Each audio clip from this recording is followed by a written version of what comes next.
मंच के पीछे के बाद ये मायने नहीं के रखा, लेकिन मंच के आगे जैसे बा हमने के सुनवैया आप सब लोग ये हमरा खातिर देवता बानी जा। आहा हल्का डांस ना कैमरा में ठीक होता ना, है ना, यूट्यूब पे चढ़ी। ओके आए हाँ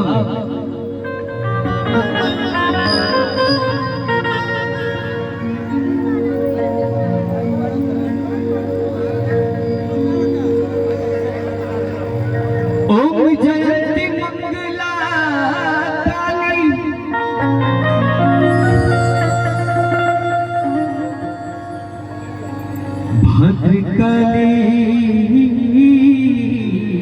कपालिनी। ये भैया सबसे जरूरी है, जरा रोड से आप लोग अंदर आ जाइए, इधर आ जाइए, रोड खाली कर दीजिए। प्रशासन आपसे बार बार ओम जयंती मंगला काली। और अंदर आ जाइए, यहाँ से हट जाइए। भद्रकाली कपालिनी दुर्गे क्षमा शिवा धात्री स्वाहा स्वधा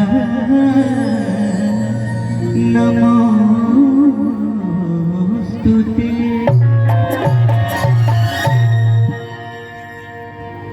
देखिए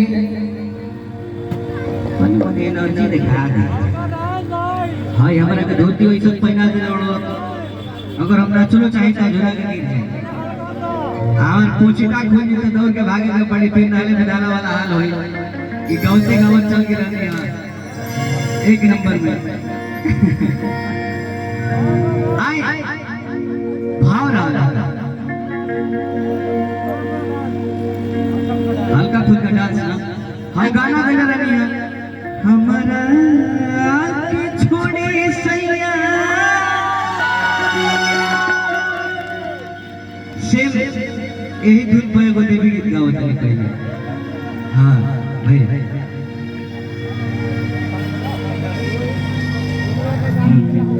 निमिया के डांस में ना अब उहे हुए। अच्छा निमिया के डांस में हमार चाची बहन बोले केहू गावे लगा, केहू के याद बा। बहुत बहुत धन्यवाद। बस ताली बजा दे, बतानी से डांस कर दे ना, ऐसे बढ़ के हो जाए हमरा खातिर। पैसा ना चाहिए, बस आशीर्वाद दी आ खुद के एकदम ताली बजा के अपन भाई के मनोबल बढ़ा दीजिए। बस बहुत बहुत धन्यवाद, थैंक यू, लव यू।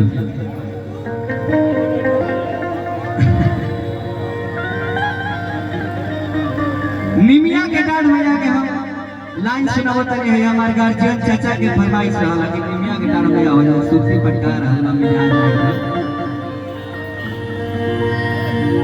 अरे निमिया के डांस भैया आज लावेली झूलू हवा हो के झूली रे झूली ना।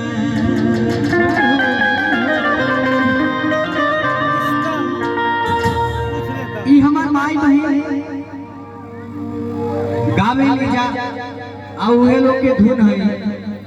एगो भारत शर्मा जी गाने बने अभिषेक भैया इहे गाना कैसे अब अंदाज कर चीज निमिया की दाढ़ी मैया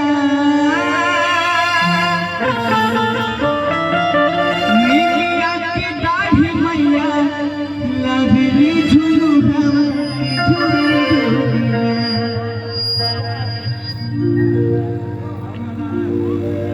अभिषेक भैया ऐजा के हमारे भाई भाई लोग का जो सही जगह ए मौसी ए हरियर की साड़ी वाली मौसी निमिया के डांड भैया गाइला याद बा? अगर याद हो तो हम आए रौला लगे। याद बा? आ जाए हम चाची हटी ना हमको जो। अगर हमारा मौसी बढ़िया गए तो ताली बजाई हो बेमानी ना। ठीक ना? आप सब भी ताली बजाई जाए। ये हमने के आज के एगो मनोरंजन के सुविधा बा और माई के जगराता भी हो जाए, माई के सामने हाजिरी भी रखी हो सके तो माई हमारे दुर्गा मैया कौना रूप में आई बड़ी बस आशीर्वाद से बेटा के तनी गाय कर ले से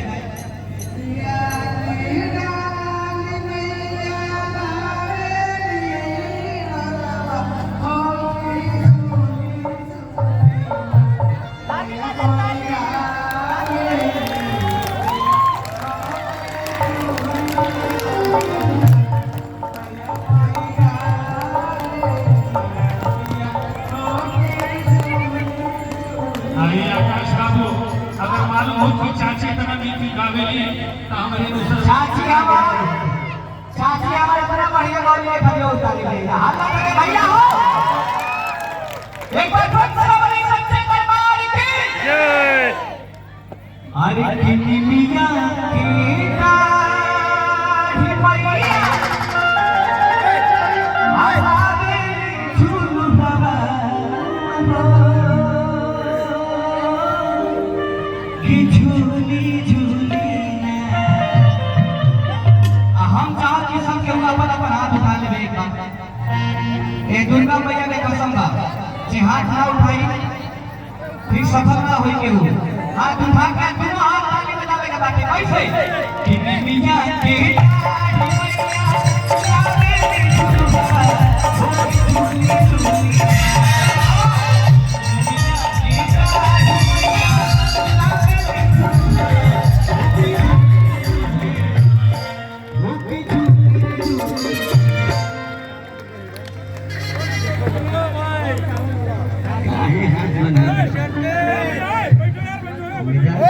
दोनों हाथ उठा के एक बार फिर से बोली सच्चे दरबार की सच्चे दरबार की सेना वाले भैया की कि मैया मोदी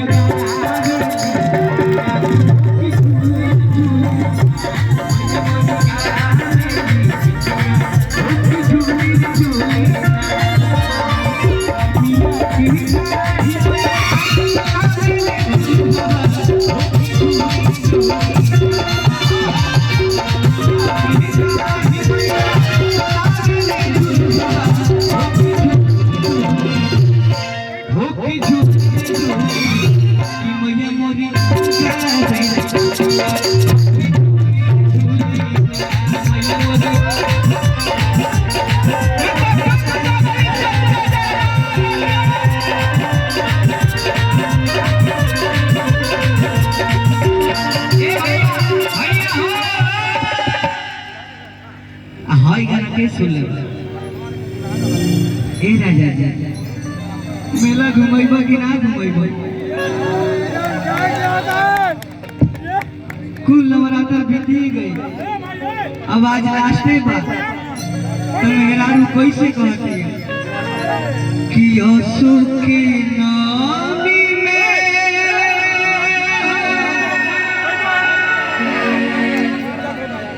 हम अतने कहब अपन गार्जियन लोग से हम अपन भाई लोग से बस हम अतने चाहब कि जेकरा डांस करे के मन करे हमारा संगे आके जे डांस करो जरूर हो सकता कि हम कुछ साथ मिल जाए।